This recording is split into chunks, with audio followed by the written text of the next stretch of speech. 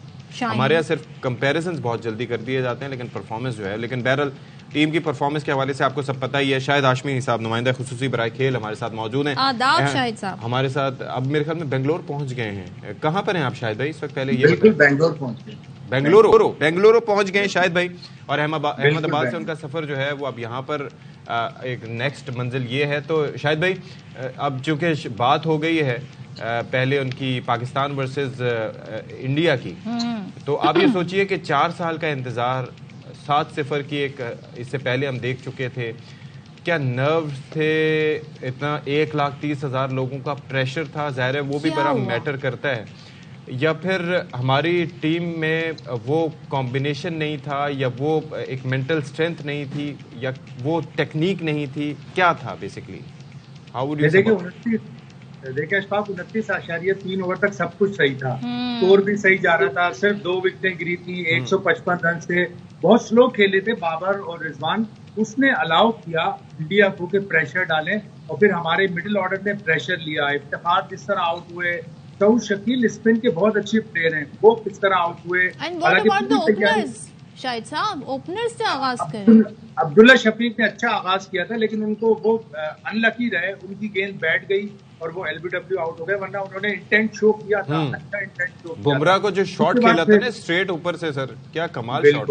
بالکل عبداللہ نے انٹینٹ شو کیا تھا, اور اس کے بعد بس پھر سمجھے چراغوں میں روشنی نہ رہی, پریشر لیا بہت بری طرح. اچھے پلیئر ہیں یہ, اس طرح یہ لوگ کھیلتے ہیں تو پتہ چلتا ہے کہ جب آپ ٹیلنٹ میں میچ نہیں کر سکتے سامنے والی ٹیم کو, آپ جگرے سے کھیلیں, لیکن وہ جگرا بھی نظر نہیں آیا. اچھا مجھے ایک چیز بتائیں, ایک تو یہ ہے کہ چلیں امام نے جس بال پہ چوکا مارا تھا, شارٹ بال تھی, آدھی وکٹ پہ پڑی تھی, انہوں نے آف پہ چوکا مارا, پھر اس کے بعد نیکسٹ بال پہ جس پہ وہ دم شم کر کے پتہ نہیں کیا پڑھ کے پانڈیا آیا, اس کے بعد وہ بال کی, اور پتہ ہے کہ بال باہر پڑی ہے اور پروبیبلی باہر جائے گی, امام اگین وینٹ فار اٹ اور اپنی وکٹ گوا دی. پھر بابر اعظم 50 آپ نے کر لی ہے, you are a set batsman, wicket میں بال آپ کی آ رہی ہے, and you played a nothing shot, and you are the number 1 batsman. تو مجھے سمجھ نہیں آیا. پھر شاداب جس طرح سے آؤٹ ہوئے, رضوان کی ہمیشہ سے آپ نے بھی ٹینڈنسی دیکھی ہوگی کہ وہ چلتے چلتے شاٹ کھیل جاتے ہیں, تو اس میں جسپریت بمراہ کو جتنا کریڈٹ جاتا ہے اتنا ہی مطلب رضوان کو بھی مطلب یہ کہ ٹینٹیٹیونیس ان کی. تو اوور آل دیکھیں بمراہ نے اور یادیو نے بڑے بڑے دماغ سے بالنگ کی. اتنی زیادہ ٹرن نہیں ہو رہی تھی بال, اس کے باوجود کلدیپ نے 2 وکٹیں لی. بمراہ کی بالنگ کمال کی تھی, نہ تو اتنی زیادہ سوئنگ ہو رہی تھی, لیکن وہ انہوں نے مختلف ویرائٹیز کے ساتھ رضوان کو ایک آؤٹ سوئنگر پہ آؤٹ کیا, شاداب کو سلوور ون پہ آؤٹ کیا.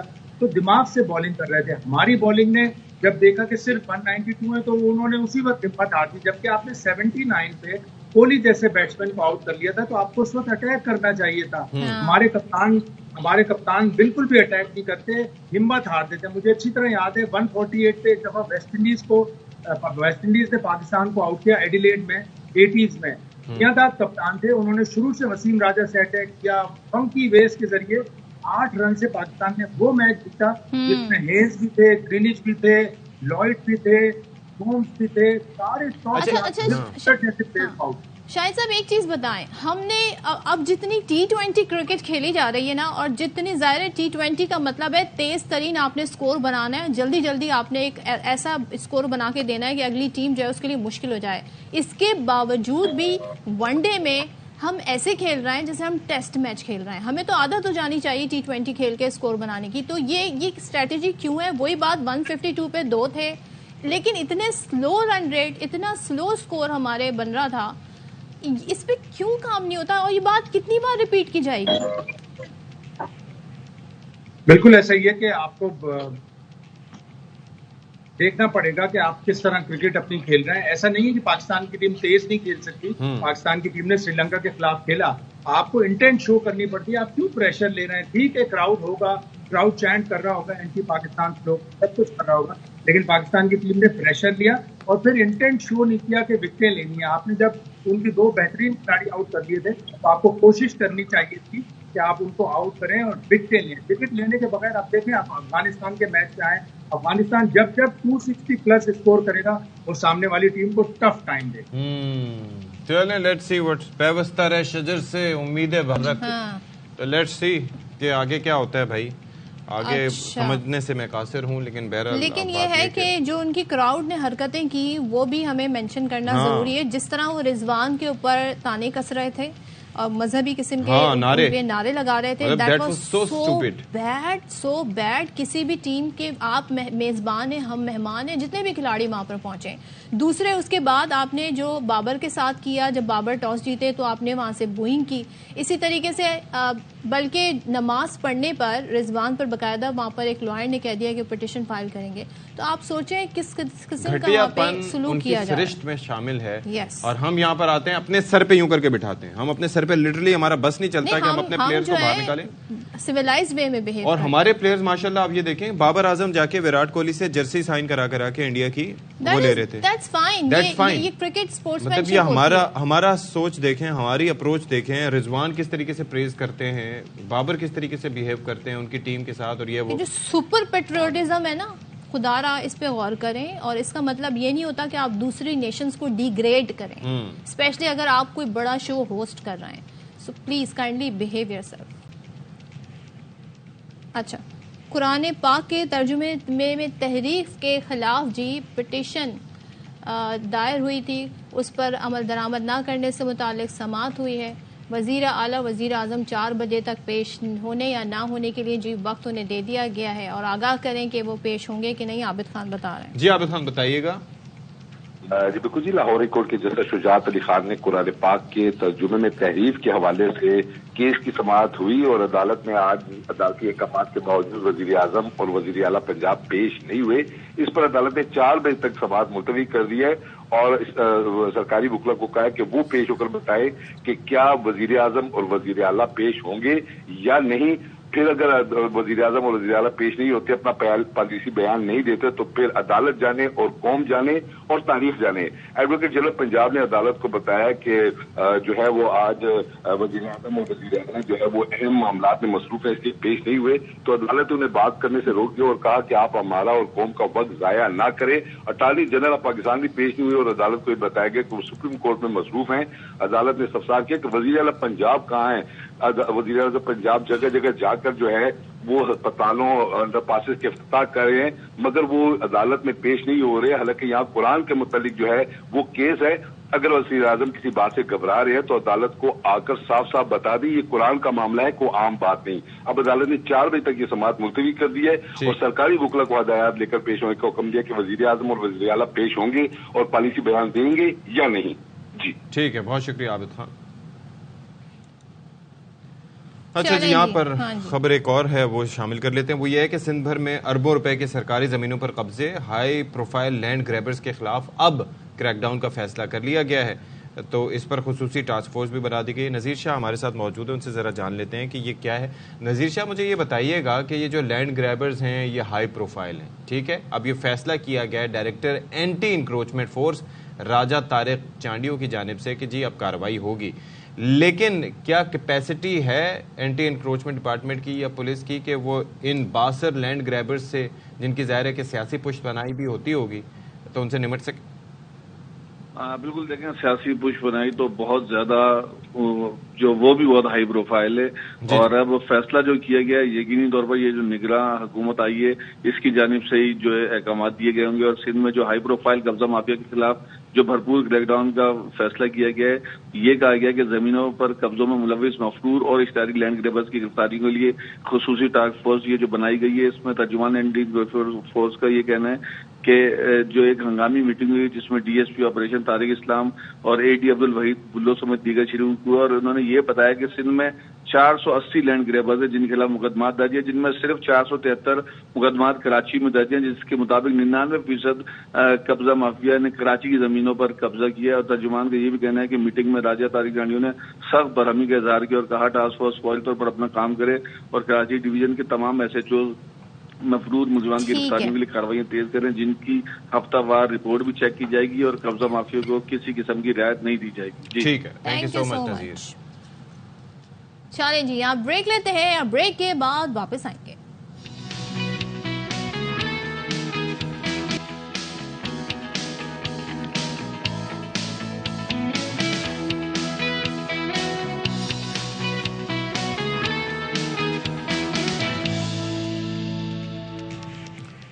جی، باخبر سویرا میں ایک بار پھر سے آپ کا خیر مقدم ہے. میں اشفاق ستی، میرے ساتھ صدف عبدالجبار. اور صدف عبدالجبار کسی مشاق گلوکارہ کی طرح سر لگانے لگی تھی. یوں کیا تھا آپ نے؟ کیا کیا تھا؟ میں ایسے کر رہی تھی. یہ کیا کر رہی تھی؟ ہم آ گئے واپس. دل تجھ کو پکارے سر تو ایسے لگائے جاتے ہیں. ہائے میری انگوٹھیاں یاد ہے؟ انگوٹھیاں بھی نظر آتی تھی. کچھ یہاں کچھ وہاں. ویسے خواتین کے ساتھ یہ بڑا مسئلہ ہوتا ہے نا، کچھ نہ کچھ جیولری آئٹمز اور اس طریقے سے گم بھی ہو جاتے ہیں. کبھی آپ کا ہوا ہے؟ سر گم ہو جاتے ہیں جی. کل میرے ساتھ کیا ہوا، کل میں گاڑی سے اتری اور میری بیٹھی ہوئی تھی تو میرے ہاتھ میں موبائل تھا اور گلاسز تھے، تو گلاسز گر گئے، مجھے پتا نہیں چلا.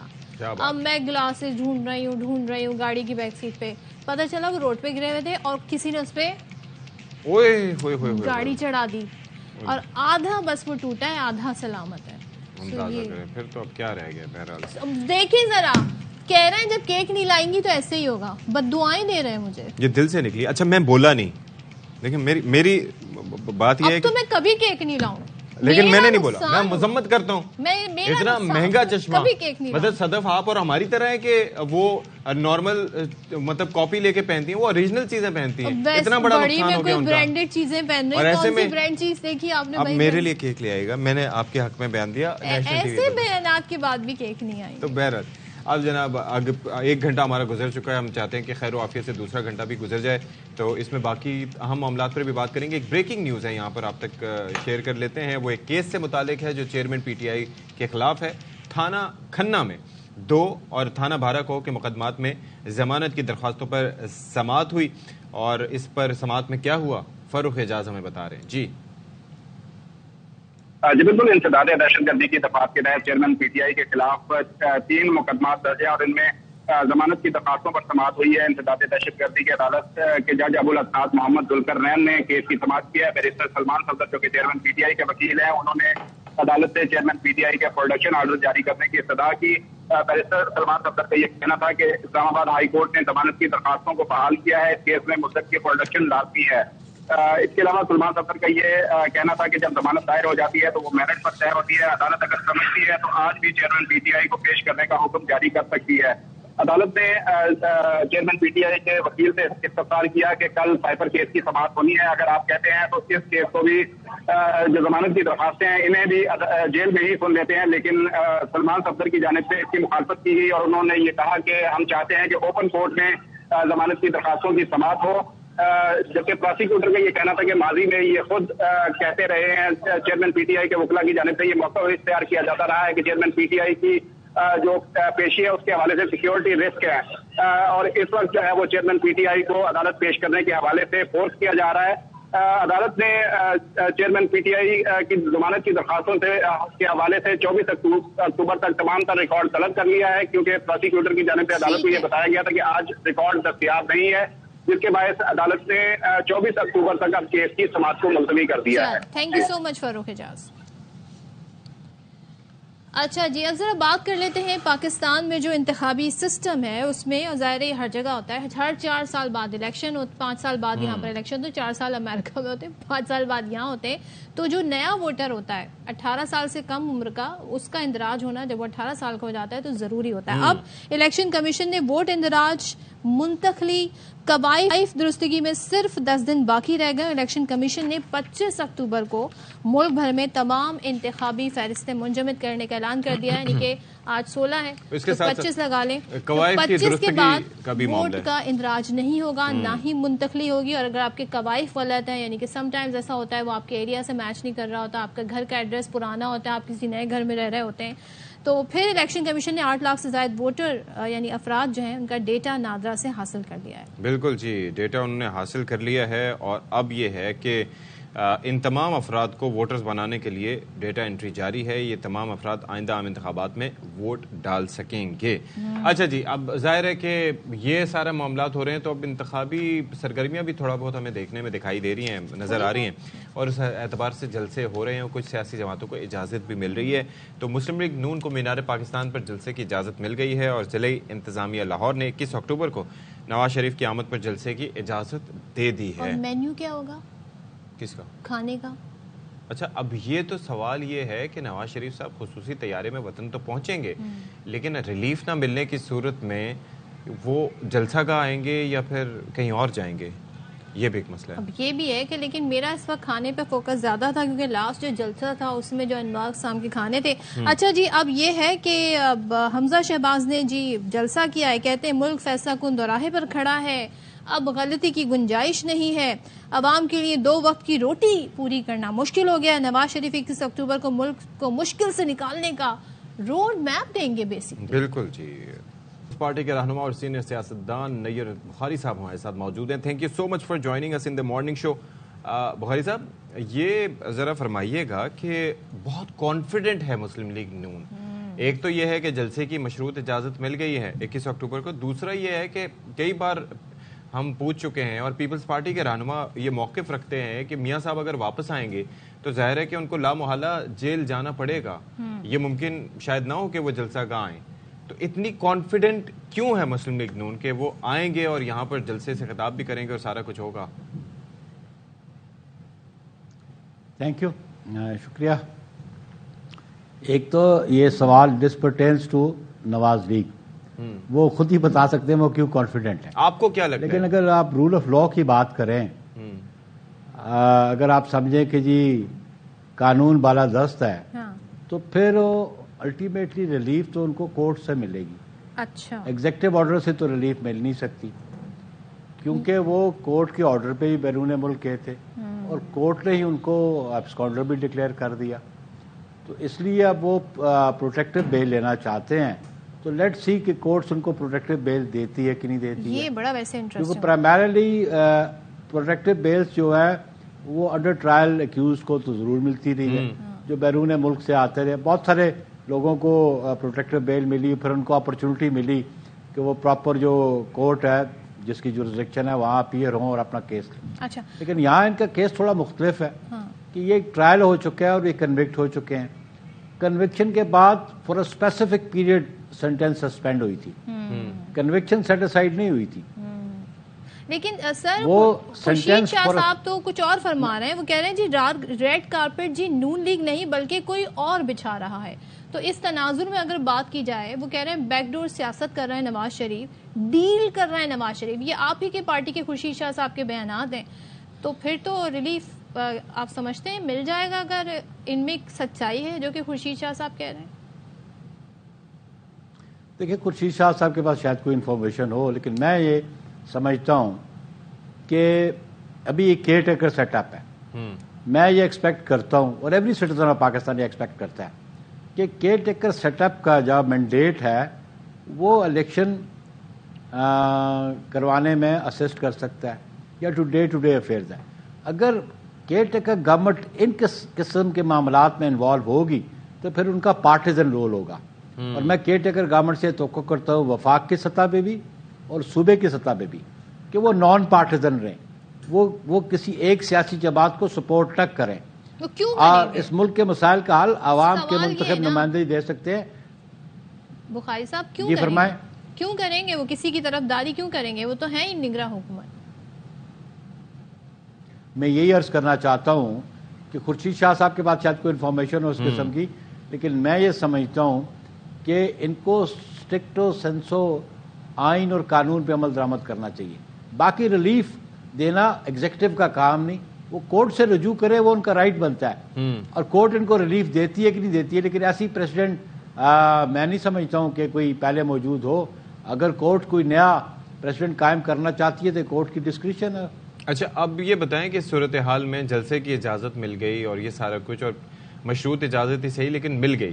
پیپلز پارٹی اب کیا اپنا لاہ عمل اپنا رہی ہے؟ ظاہر ہے کہ عوامی پریزنس تو شو کرنا آپ کے لیے بھی بہت ضروری ہوگا. بالکل, ہم تو بارہا یہ مطالبہ کرتے رہے کہ الیکشن شیڈول دیا جائے اور پرٹیکولر ڈیٹ دی جائے. یہ ابھی بھی اس میں ایمبیگوٹی ہے. اچھا, کہ جی لاسٹ ویک آف جنوری. میں سب تو یہ بھی ہمارا ہی ہم نے مطالبہ کیا, بلکہ جو ای سی پی کے ساتھ میٹنگز ہوتے رہیں, ہماری ڈیمانڈ تھی کہ جی شیڈول دیا جائے. ابھی بھی شیڈول آیا نہیں ہے, اور یہ شیڈول آ جائے تو پاکستان پیپلز پارٹی بالکل یہ جو اپنی انتخابی مہم کرے گی, فیلڈ کھلی نہیں چھوڑے گی. شیڈول آنے کا نومبر میں تو 90 دن پورے ہو رہے ہیں. آپ لوگوں نے کیا ڈیڈ لائن ڈیسائیڈ کی ہے کہ کب تک شیڈول آ جانا چاہیے؟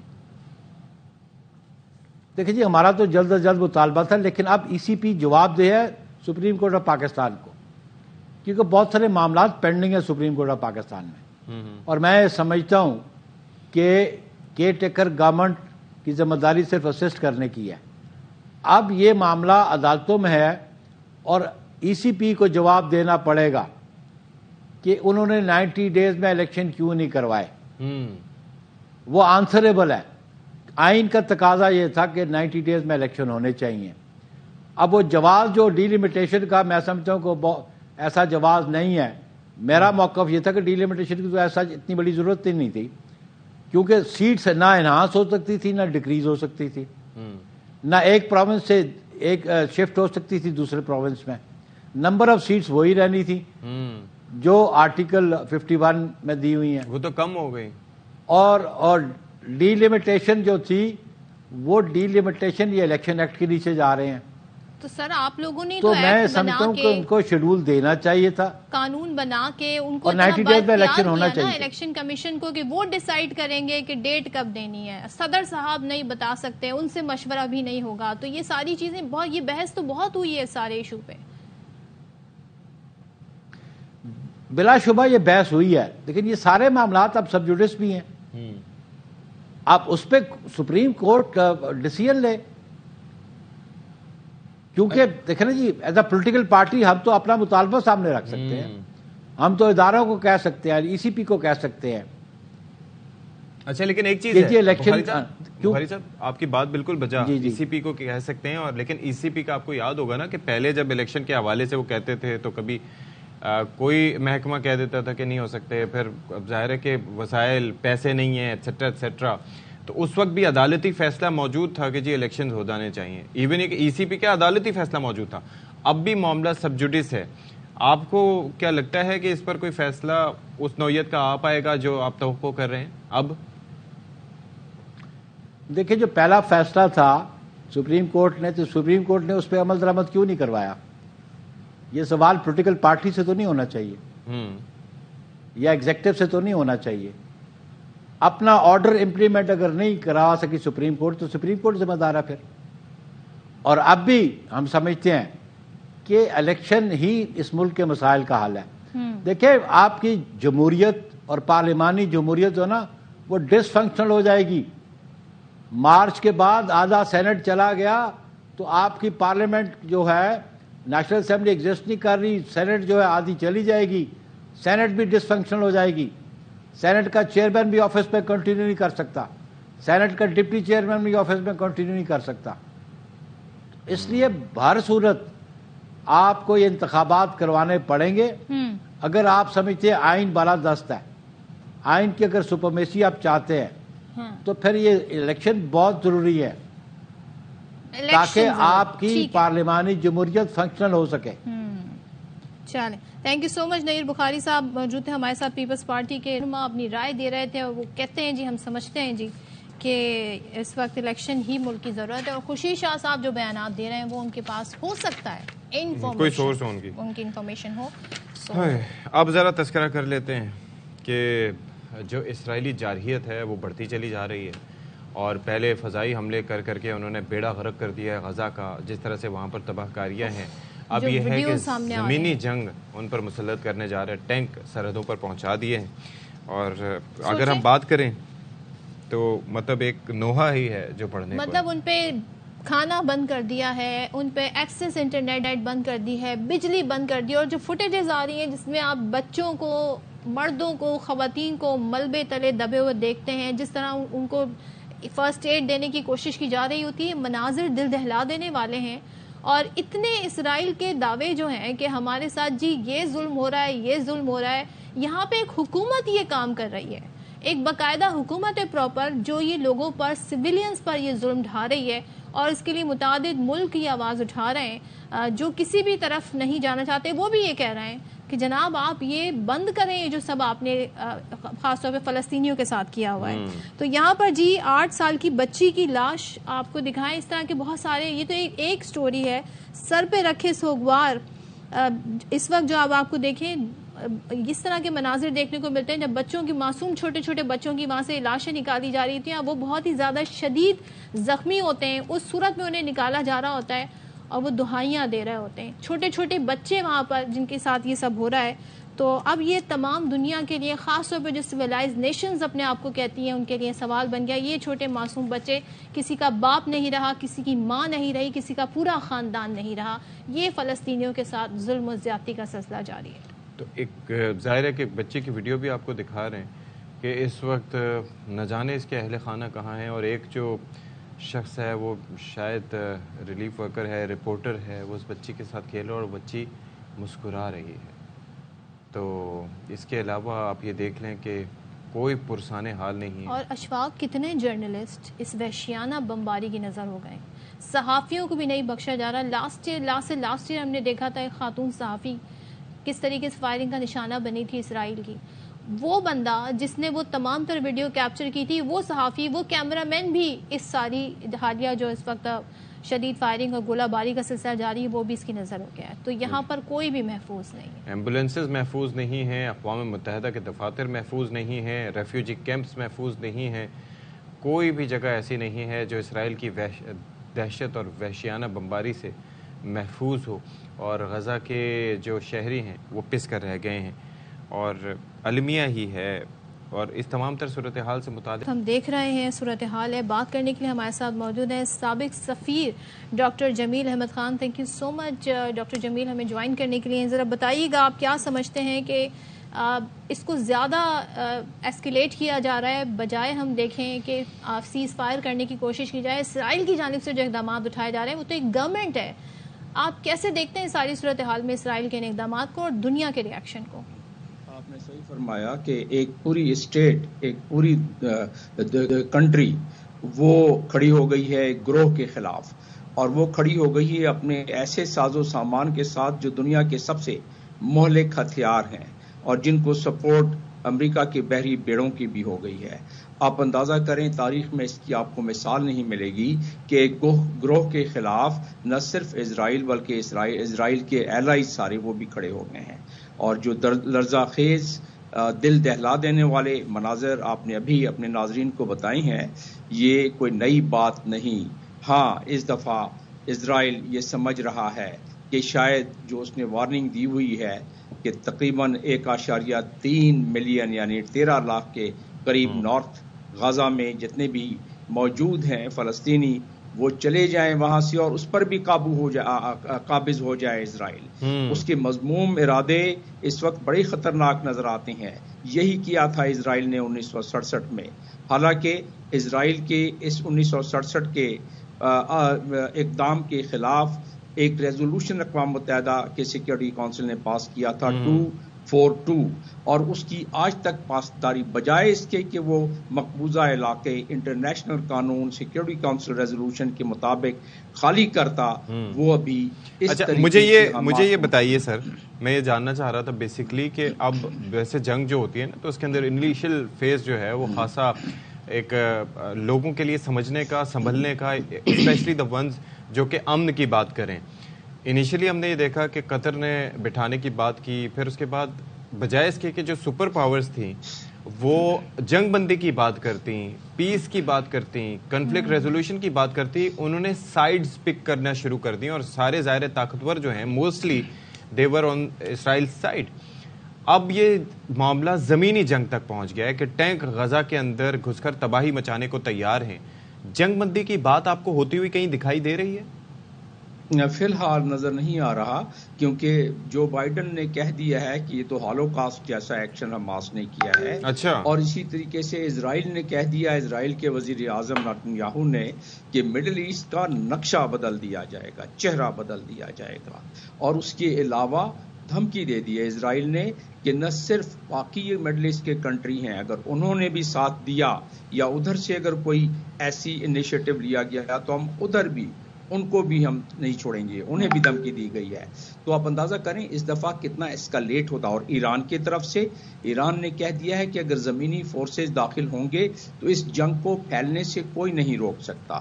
اور یہی زمین پر نشان نظر آ رہا ہے، یہی نظر آ رہا ہے جو سین اس وقت ہے وہاں سمندروں میں، فضاؤں میں اور زمینوں پر. وہ یہی سین نظر آ رہا ہے کہ سمندر میں بھی صف بندی کر دی گئی ہے اور بحری بیڑوں کی سپورٹ بھی حاصل ہو گئی ہے. برطانیہ نے بھی اپنا بحری بیڑا روانہ کر دیا ہے. آپ اندازہ کریں. اور ساتھ میں کوئی یہ بات نہیں کر رہا ہے کہ جو اس سے پہلے انہی ممالک نے جنہوں نے بحری بیڑے بھیجے ہیں، انہی ممالک کی شمولیت سے سیکورٹی کونسل کے ریزولوشنز پاس ہوئے ہیں، تو ان ریزولوشنز پہ کی پاسداری کی کوئی بات نہیں کر رہا ہے. انہی ممالک نے P5 کنٹریز نے مل کر سیکورٹی کونسل کا ریزولوشن 2334 پاس کیا کہ جی سیٹلمنٹ نہیں ہونی چاہیے، پوری دنیا سے یہودیوں کو لا کے نہیں بسانا چاہیے فلسطینیوں کے علاقے میں، لیکن بسایا گیا. لیکن یہ تو ہم 47 سے ہوتے دیکھ رہے ہیں. ڈاکٹر صاحب مجھے ایک چیز بتائیے گا، ابھی اشفاق نے بھی سوال ریز کیا کہ تمام کنٹریز نے سائٹ چوز کر لی ہیں، اپنی سائٹ پک کر لی ہیں، لیکن اگر ہم مسلم کنٹریز کا ریاکشن دیکھیں مذمتی بیانات کی حد تک ہے، کیا آپ وہ سپورٹ دیکھ رہے ہیں، چاہے وہ فوڈ کے حوالے سے ہو یا دوسرے ساز و سامان کے حوالے سے ہو، یا ایک ایسا بیان یا ایک ایسا پلیٹ فارم جو بتائے اسرائیل کو کہ بھائی دوسری دنیا سے بھی آپ کے تعلقات خراب ہو سکتے ہیں؟ ایون پاکستان کا اس میں آپ کو کیا رول نظر آ رہا، ہم کیا کر سکتے ہیں؟ نہیں، پاکستان کے وزیر خارجہ نے اور وزیر اعظم نے تو ہمدردی کا اظہار کر دیا ہے، اور پاکستان کے وزیر خارجہ نے یہ کہہ دیا ہے کہ ہم تو سیکورٹی کونسل کے جو ریزولوشنز ہیں اس کے مطابق چاہتے ہیں کہ اس کا حل ہو. مطلب ایک بہت ہی ڈپلومیٹک بیان دے دیا ہے انہوں نے. وہ ٹھیک ہے، محسوس یہ ہوتا ہے کہ پاکستان چاہتا ہے کہ جو OIC کے کنٹری ہیں اس میں کلیدی کنٹری اور جہاں جو کہ سیٹ آف OIC ہے وہ ہے سعودی عربیہ، اور پاکستان کے جو اس وقت مخدوش حالات ہیں اس کے پیش نظر محسوس یہ ہوتا ہے کہ شاید وہ اس سے زیادہ انیشیٹو نہیں لینا چاہتا. ورنہ ایک اور چیز بھی ہے، میں یہ جاننا چاہ رہا تھا کہ اس وقت بیسیکلی سعودی عرب ظاہر ہے کہ جو آپ کو پتا ہے کہ UAE تو بہت آگے نکل گیا تھا تعلقات میں ود اسرائیل، اور آپ کو پتا ہے کہ ان کی پلاننگز اور سارا چیزیں اپنی جگہ وہ کتنی ہالٹ ہوئی ہیں.